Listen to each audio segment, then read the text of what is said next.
Ce petit hack repose en fait, imagine ça, et comme vous pouvez le voir sur l'imagerie, on a les mêmes zones que comme s'il faisait le mouvement dans la vraie vie qui s'illumine. Ce qui veut bien dire que tout est interconnecté. Permet au cerveau de connecter certains neurones entre eux pour vous pousser à faire quelque chose. Si vos moyens sont supérieurs à vos exigences, alors dans ce cas-là, vous allez avoir de la motivation pour aller de l'avant. Et c'est là où est tout le secret.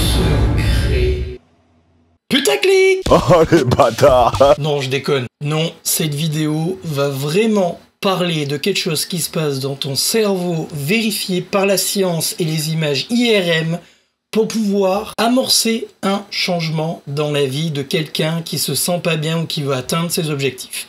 Et pour ça, rien de mieux que le monde du sport qui l'a très bien prouvé, et nous allons le voir tout de suite. Reste bien sur cette vidéo. Salut les machines, c'est Marvin, nouvelle vidéo, cette fois-ci petit hack du cerveau et vidéo développement personnel. On a tous besoin, c'est hyper important de trouver des moyens pour échapper à tout ce qui peut nous entourer et qui nous pousse vers le fond.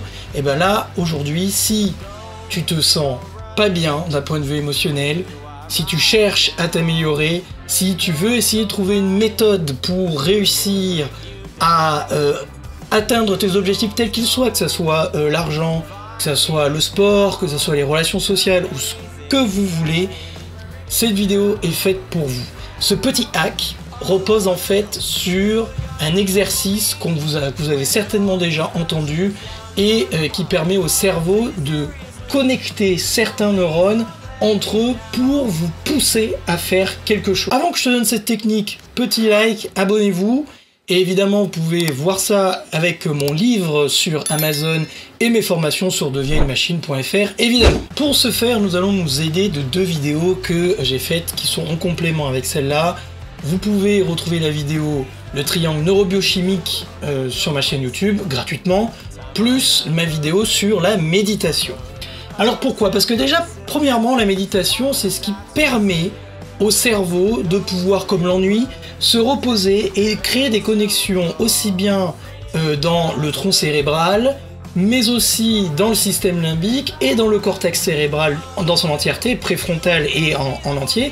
Et ça permet de classer les informations, de pouvoir sortir un peu la charge mentale qu'il y a dans notre cerveau, et donc c'est très important de pouvoir s'arrêter. Et la méthode d'aujourd'hui, c'est une méthode de visualisation. Ce que vous allez faire, c'est qu'en premier lieu, vous allez vous poser tranquillement, vous poser, vous asseoir, fermer les yeux si vous en avez envie, et vous allez essayer de creuser vos émotions, peut-être même de l'écrire sur un bout de papier s'il le faut, et vous allez voir ce que vous ressentez, et ça vous devez le faire évidemment sans jugement.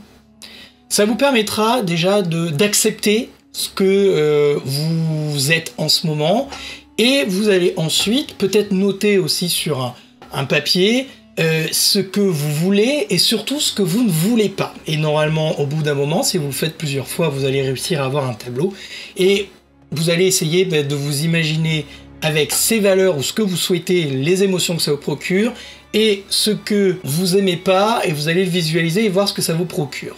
Au bout d'un moment, vous aurez tellement de dégoût par ce que vous ressentez actuellement que ça va créer une espèce de bascule. Mais cette bascule, il faut pas que ça soit quelque chose qui soit inatteignable. C'est-à-dire que vous pouvez évidemment visualiser ce que vous aimez et ensuite réussir à...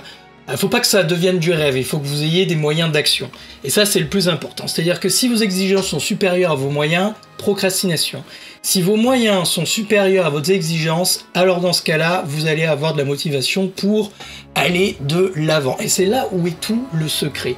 Et dans le triangle neurobiochimique, ce qui était intéressant, c'est que vos pensées, plus votre hygiène de vie, peut conditionner votre cerveau, puisque je rappelle, la dopamine, c'est chimique, donc il faut faire du sport, il faut bien manger, il faut bien dormir, et ça peut conditionner vos pensées à aller beaucoup mieux. Et ça se fait en même temps parce que l'un influence l'autre.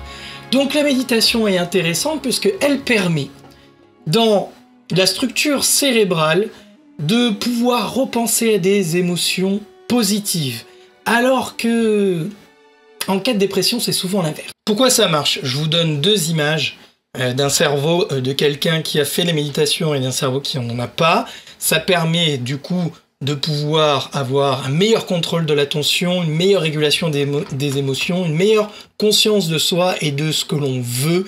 Ça permet d'améliorer donc du coup tout ce qui est l'attention focalisée, l'ouverture attentionnelle, et ça permet de travailler du coup sur l'estime de soi. Donc ça, je vous laisse aller vers ma vidéo. Ensuite, des images sur la visualisation de ce que vous voulez, par où vous voulez passer. Vous avez déjà vu des sportifs, notamment en Formule 1, ceux qui s'imaginent en train de courir et de faire le meilleur temps, où ils sont même avec leur mouvement en train d'imaginer les virages dans lesquels ils passent et sur quel rapport de vitesse ils doivent être. Même chose pour ceux qui font du saut à la perche ou qui veulent shooter au basket ou au handball par exemple. S'imaginent ça, et comme vous pouvez le voir sur l'imagerie, on a les mêmes zones que comme s'il faisait le mouvement dans la vraie vie qui s'illumine, ce qui veut bien dire que tout est interconnecté. Le cerveau ne faisant pas la différence entre ce qui est réel et ce qui est virtuel, on peut utiliser ça à son avantage. Encore une fois, reprenez votre position tranquillement, essayez de vous imaginer déjà avec les choses qui vous embêtent, notez ensuite les sensations et votre niveau de bien-être sur 10 par exemple, vous mettez une note, et vous refaites cette méditation où vous êtes en train d'imaginer votre objectif accompli. Prenez conscience de votre respiration. Vous pouvez vous détendre à l'aide d'un exercice de respiration par exemple, la cohérence cardiaque, et vous allez vous imaginer, vous allez mettre en image devant vous l'objectif atteint, qui vous êtes, comment vous vous comportez, quelles sensations vous avez, quelle personne vous voulez être, quel trait de caractère elle a. Et imaginez-vous en train de vivre dans cet environnement. Essayez d'agrandir l'image et mettez l'image à côté de l'image qui, par exemple, vous embêtait un petit peu. Et imaginez que cette nouvelle image mange l'ancienne. Et vous allez petit à petit faire disparaître l'ancienne image au profit de l'image qui vous fait du bien, et qui est vous en fait, celui que vous voulez devenir. Et vous allez ensuite ressentir toutes les émotions que ça vous fait, tout ce bonheur que ça fait. Si vous n'y arrivez pas, vous pouvez prendre par exemple un moment d'échec que vous avez réussi à surmonter, ou un moment de victoire dont vous êtes extrêmement fier, et vous allez ressentir ces émotions. Vous allez noter vos sensations, votre niveau de bien-être, et vous allez le faire régulièrement jusqu'à que votre corps s'habitue à ces nouvelles émotions. Et au bout d'un bon mois, jusqu'à 3 mois de pratique, au bout du 3e mois de pratique, vous allez voir, c'est exceptionnel les changements que vous allez opérer dans votre corps en agissant quasiment même pas, 5 minutes par jour. Si ceci t'a été utile, like, mes formations sur devienunemachine.fr, la prise de rendez-vous aussi. Moi, je te dis à la prochaine. Ciao.